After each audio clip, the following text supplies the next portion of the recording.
Ouais, ouais.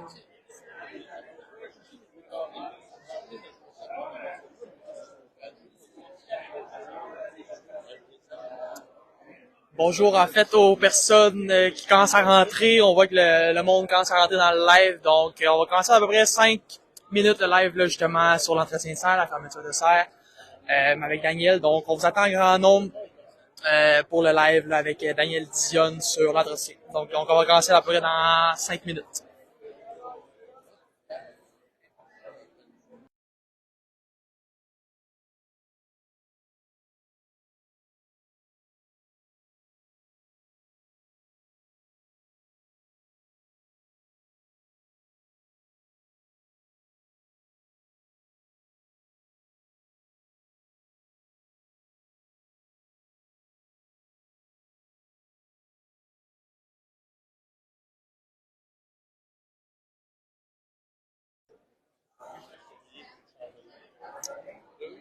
Je répète pour ceux qui viennent de rejoindre le live, on va commencer à peu près dans 4 minutes. Ça sera pas bien long, on vous attend en grand nombre.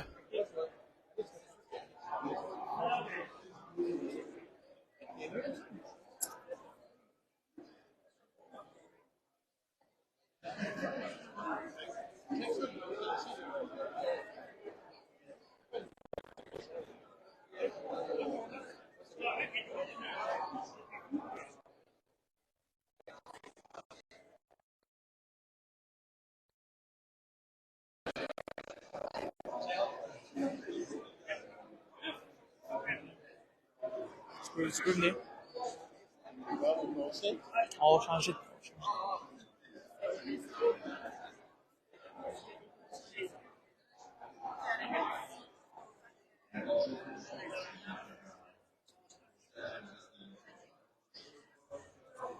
Commencer dans environ 2 minutes. On va laisser les gens venir dans le live. Et après ça, on va commencer. Ça sera pas bien long.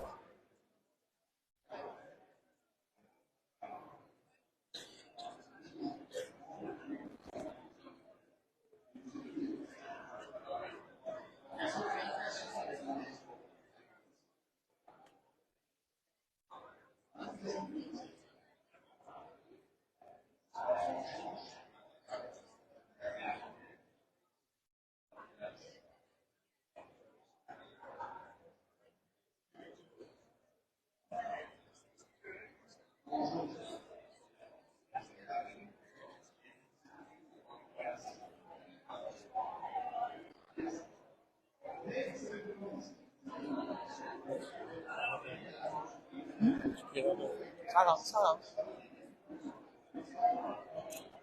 On va commencer dans à peu près 1 minute, là, à 11h05, on va commencer le live avec Daniel. Là, ça sera pas bien long.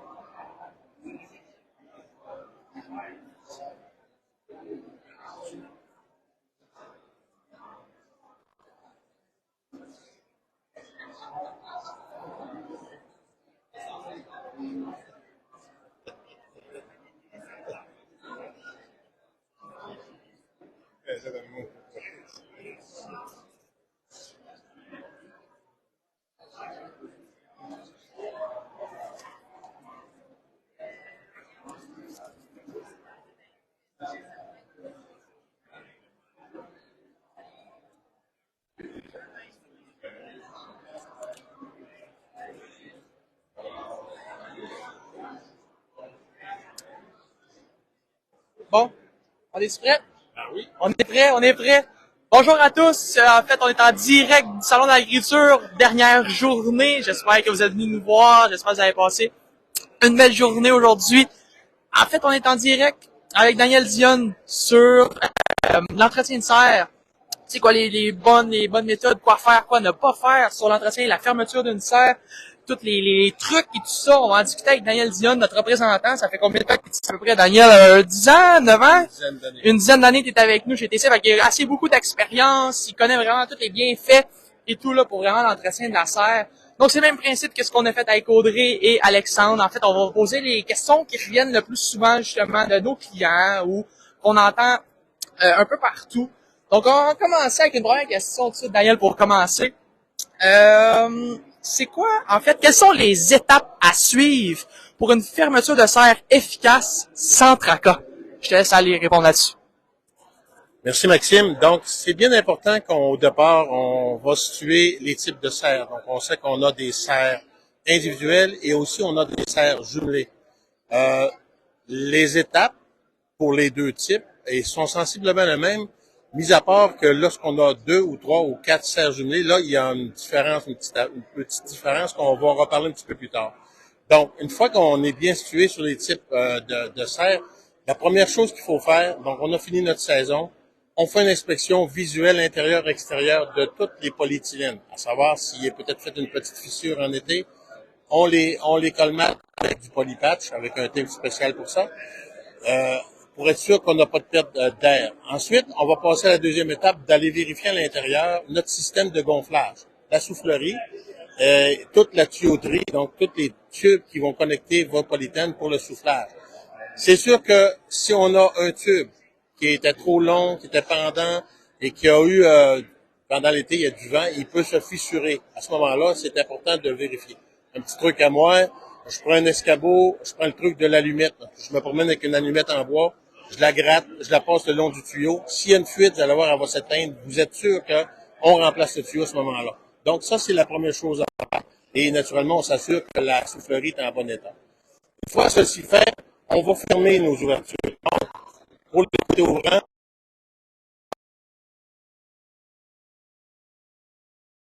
on va fixer aux extrémités. Donc, chaque extrémité a une avec une vis tourniquet pour empêcher de...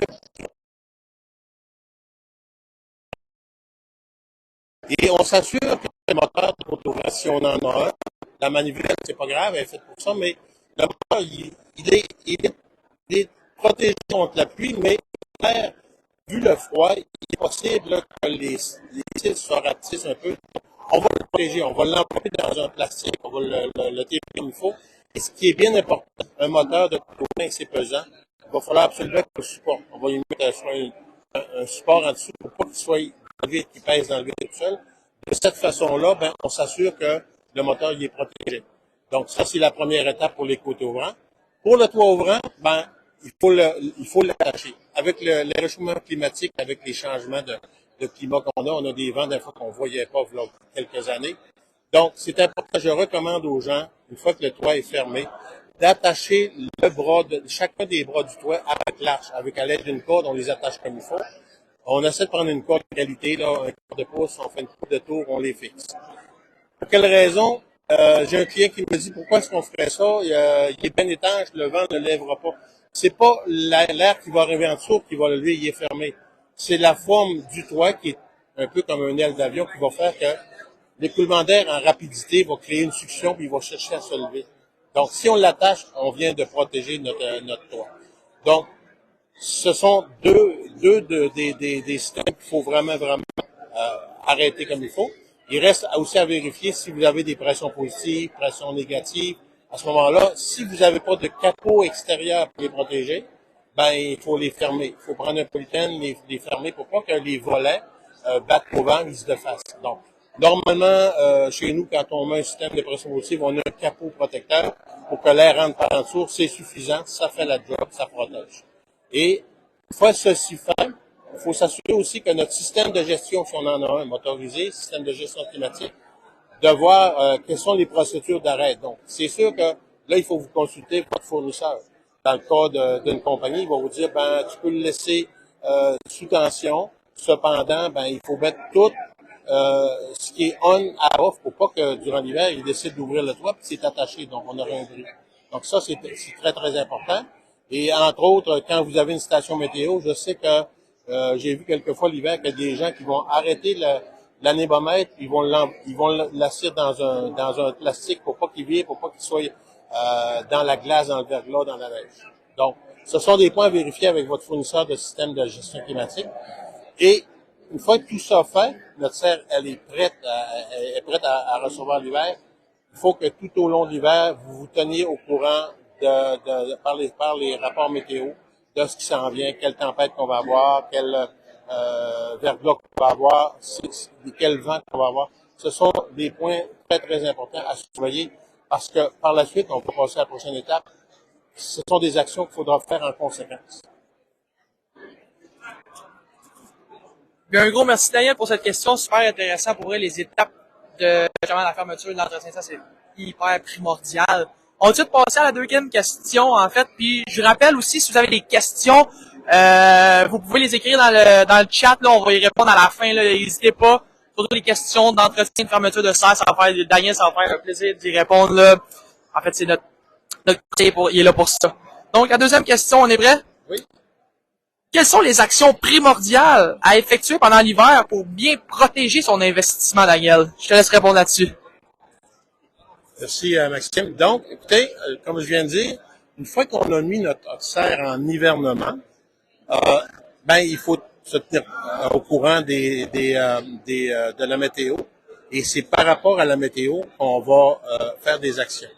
Première action, on parle naturellement de la neige ou du verglas. Donc, selon l'enneigement, principalement l'enneigement, il faut dégager la serre. Latéralement, des deux côtés, il faut dégager, passer un coup de souffleur à neige. Il faut dégager. Tout à l'heure, j'ai fait un petit oubli sur la mise en arrêt. Il faut pas oublier dans les quatre coins de la serre, à une distance de un pied, de mettre des poteaux pour indiquer à la personne qui va passer le souffleur de pas percuter le coin de la serre pour pas faire briser les côtés ouvrants. Donc, on indique les quatre points. Fait que naturellement, quand on va une bonne bordée, on va déneiger à plus ou moins un pied du bord de la serre sur toute la longueur. Point bien important à retenir, dépendamment de la hauteur de votre serre, si on parle d'une serre de hauteur normale à 8 pieds sur le raidisseur, on est à peu près à 76 pouces avant le bord du toit. Et si on parle d'une serre 10 pieds de hauteur sous le raidisseur, on est à 100 pouces. Naturellement, une serre à 100 pouces donne un petit peu plus d'horizon. Quand on a une bordée, deux bordées, on se rend compte qu'on a à peu près un 3 pieds, 4 pieds de neige. Ça va le faire, mais il faut éviter que la neige se rentre au point du toit.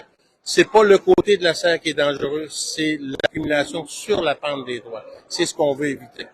Encore une fois là, idéalement, c'est mieux à chaque bonne bordée de déneiger sur toute la longueur et de le faire d'une façon sécuritaire. Donc, si c'est pas vous qui le faites, si c'est un déneigeur, on lui demande de baisser sa chute vers le bas et de pousser la neige toujours vers le bout, de ne pas l'envoyer vers une autre serre et vice-versa. Toujours dégager en s'en allant vers le sens de la longueur de la serre pour éviter des bris. Donc, ça, c'est très important. Le verglas, c'est un autre phénomène. Si on a du verglas, c'est un peu difficile parce qu'on peut pas aller le taper et aller casser le verglas. Donc, dans un cas extrême de verglas, je vous dirais léger à médium. Normalement, après une tempête avec le vent, ça va casser. Si le ballon de votre serre est bien soufflé, ça va casser et ça va descendre tout en bas. Dans des cas extrêmes, là, il faudra peut-être prendre une unité excusez mon manque, unité de secours pour chauffer rapidement, pour aider la glace à se décoller et à tomber. Mais c'est très rare. Normalement, le verglas, il casse, il descend tout seul. Donc, ça, ce sont des points très, très importants. Une autre chose qu'il faut s'assurer, c'est que d'avoir des équipements de secours. J'entends par là une soufflerie en surplus, au cas où que ça brise. Pas pour vous. Moi, ça arrive souvent quand ça brise chez nous. Ça brise le vendredi puis le samedi. C'est très bien quand on a une soufflerie. Au moins, on se perd temporairement puis on fait les procédures pour le remplacement de l'eau. Il faudra avoir au moins une génératrice parce que si vous perdez le courant, il faut absolument que la soufflerie reste en tension pour garder notre gonflage idéal. Il faudra avoir aussi ce qu'on appelle une gratte de toit. Les gens me disent pourquoi une gratte de toit? Simplement parce que il est possible qu'en début de saison et en fin de saison, vu que les températures sont douces, froides le soir, douces dans le jour, donc on a un peu de pluie, le soir ça gèle, ça fait des petits picots sur la napolitaine, et là la neige vient adhérer, ça ne veut pas descendre. À ce moment-là, on va aider la neige, juste dans cette période-là, à descendre avec une gratte de toit. Une gratte de toit, si je ne me trompe pas, la longueur du manche est de 3 mètres, à peu près approximativement 3-4 mètres. Et ce qui est important, on l'enveloppe pour pas briser la poitaine et on sert de ça pour aider. Vous allez voir, c'est facile, on la dépose, quand on tire, ça part tout seul. Donc, c'est un outil qu'on va avoir constamment. Et en cas de secours, on peut le louer, on peut aussi l'acheter. J'ai des clients qui l'ont. On peut acheter une unité de secours de chauffage qu'on appelle un cochon communément, un chauffage rapide. Et ça fait super bien parce que si on a un cas de verglas où c'est vraiment, vraiment trop épais, c'est mieux de chauffer que d'essayer de casser. Donc, ce sont les points bien, bien importants à avoir. Donc, avoir du matériel de secours au cas où qu'on a des conditions qui sont vraiment pas idéales. Ben, un gros merci, Daniel. C'est vraiment intéressant, en fait, les actions qu'il faut qu'on fasse, en fait, là, pour une bonne entretien de serre. L'hiver, c'est primordial. On passe à la dernière question. En fait, c'est quoi les points à ne pas faire qui pourraient vous apporter des frais ou un bris ou quelque chose, là? Je te laisse là-dessus. Merci, Maxime. Écoutez, c'est bien simple. On vient juste de passer un peu les actions à faire. C'est de faire l'inverse de ce qu'on vient de dire. Ne pas déneiger, laisser monter la neige sur le toit. Ou dans un cas où on a beaucoup de neige, j'ai déjà vu ça, d'avoir de la neige jusqu'au point du toit, mais qui descend en pente jusqu'à 4 ou 5 pieds chaque côté, donc à peu près 3 mètres, 3 mètres et demi plus loin. Et le gars, il a passé le souffleur tout de suite d'un bord, il a dégagé au complet d'un côté, ce qu'il ne faut pas faire, parce que si la charge de neige de l'autre côté est très grande, ben, on peut avoir un écrasement latéral, parce qu'on a dégagé un côté qui ne tient plus. Donc, dans des cas de tempête extrême, d'accumulation extrême, ben, si vous le faites pas, si c'est un déneigeur, tu dis, gars, fais-moi-le en 2 séquences. Passe une première fois à 3 pieds, et reviens une deuxième fois à enlever la deuxième séquence pour éviter de créer une charge latérale sur votre structure. Ça, c'est très important. Et c'est des choses, des fois, que les gens ne font pas. Et ben, on a déjà vu des écrasements latéraux à cause de ça. Et des autres points à ne pas faire, il y a de la neige qui s'est accumulée, qui n'est pas extrêmement dangereuse, mais on a 6-7 pouces de neige qui est un peu pesante sur la poitaine. J'ai vu des gens, moi, avec le balai par l'intérieur, pousser pour faire descendre la neige. Même chose pour le verglas. C'est mortel. Vous allez endommager votre poitaine, vous allez raccourcir sa vie.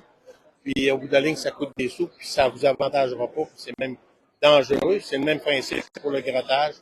On dégage d'un côté trop vite, on a une charge de l'autre côté qui est trop grande, ça peut amener des problèmes sur la structure. Il faut juste retenir une chose que je dis souvent à mes clients. Dans le cas du bâtiment, pour un bâtiment normal, on a des chevrons de toit qui sont pas mal plus résistantes que n'importe quelle structure de serre, qui sont aux 24 pouces de distance, et le code du bâtiment dit aux gens, à 2 pieds et demi, on enlève la neige.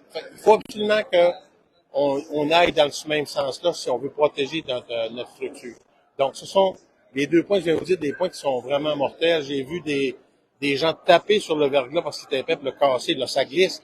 Mais oubliez pas une chose, si vous cassez le verglas, l'arête coupante qui va se faire vers la poitaine, ça va faire une ligne.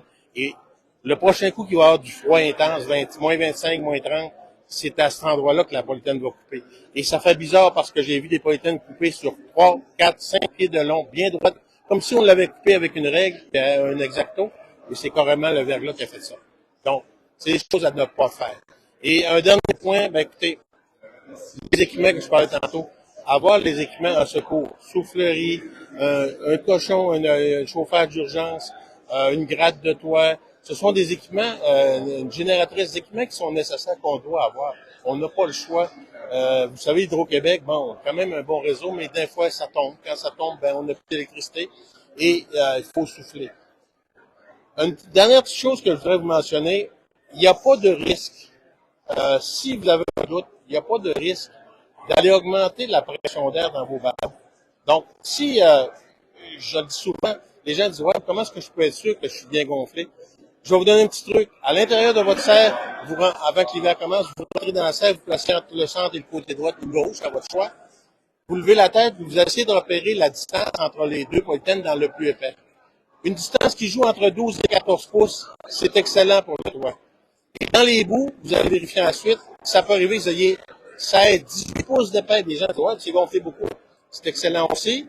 Puis le test final que vous faites, vous mettez votre main sur le ballon du bout, vous essayez de pousser votre polyéthène vers celle en arrière. Vous ne serez pas capable si elle est bien gonflée. Vous allez sentir une pression, c'est dur. À ce moment-là, vous venez d'avoir votre confirmation que votre polyéthène, elle est prête pour l'hiver, elle est bien gonflée. Il faut garder cette tension-là. Et le seul moyen de le faire, c'est normalement quand on suit notre météo, la météo nous avertit, on va avoir du verglas dans 2 jours, 3 jours, une grosse tempête. Ben, il n'y a pas de malaise d'aller dans la serre parce que vous avez au préalable indiqué avec une petite noire sur votre contrôle de pression d'air, ben de le rouvrir, d'y redonner un demi-pouce. Vous allez augmenter la quantité d'air, le volume, et ça va légèrement durcir, qui va encore donner une chance pour éviter de briser par la chair de neige ou le verglas. Donc, c'est des petits trucs, puis ça aide beaucoup. Puis en finale, je vais vous dire une chose, soyez à l'aise. Vous n'êtes pas certain, prenez le téléphone. Moi, dans mon cas, j'ai mes clients 7 jours sur 7, appelez-moi le dimanche, le samedi. J'ai encore quelqu'un la semaine passée qui m'a appelé quand il est dernier abordé dans ma région. Puis je lui ai expliqué quelques points comme ça de d'énergie en séquence et puis de faire attention. Il le fait, puis il m'a dit que tout allait bien, c'était merveilleux. Donc, il n'y a pas de malaise. On est là pour travailler avec vous autres, on est là pour vous aider dans ces conditions-là. Donc, je n'ai pas, appelez-nous, on va être bien heureux là-dessus. Donc, je vous remercie. Un gros merci, Daniel, c'est super intéressant. Effectivement, si vous avez des questions, peu importe ce que vous arrivez justement, contactez-nous, ça va nous faire plaisir. Nos conseillers, autant que ce soit Daniel, Alexandre, Audrey et Daniel Monti aussi, ça va leur faire plaisir de répondre à toutes vos questions par la suite concernant l'entretien ou peu importe. On est là pour ça. C'est le moment des questions, donc si vous avez des questions, c'est le moment de les poser dans le chat. Daniel, ça va faire un plaisir d'y répondre. On est là encore pour 5 minutes pour vos questions et tout ça. S'il n'y a pas de questions, on va terminer environ 5 minutes et tout. Donc c'est le moment, donc on attend vos questions à grand nombre.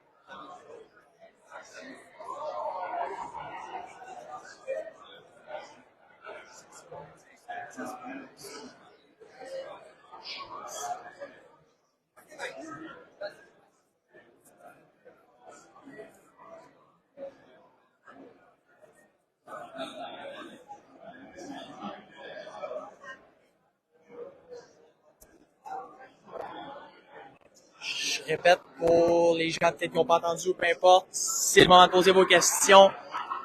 Daniel, ça va faire un plaisir là, d'y répondre.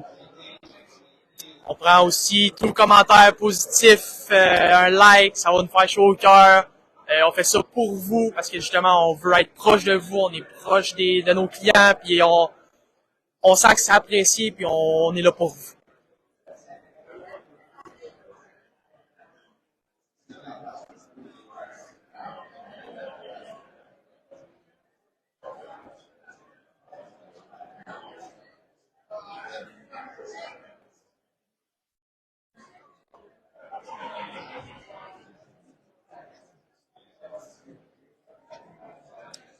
Ben écoute, mon Daniel, je pense que tu as bien expliqué. J'espère. C'était assez clair, puis félicitations, ça pourrait, c'était parfait. Merci à tout le monde qui était présent. Ça me fait chaud au cœur que vous étiez présents. On était quand même en grand nombre. C'est en fait un record, si on peut dire, là, justement, au niveau des dossiers. Suivez-nous sur les réseaux sociaux. Tout va être disponible, en fait, là, si vous avez manqué. Le live va être disponible aussi. Si vous avez manqué le début, la fin ou peu importe. Il va être tout après sur nos réseaux sociaux. C'était le dernier live du salon. C'est la dernière journée aussi du salon. Regardez sur nos réseaux sociaux. Si vous avez des questions, peu importe, Daniel ou nos autres représentants, peu importe de votre région, appelez-nous, c'est vraiment important. Si vous avez des problèmes, peu importe, ça va nous faire plaisir. Donc, on vous souhaite une excellente journée et à la prochaine. Merci.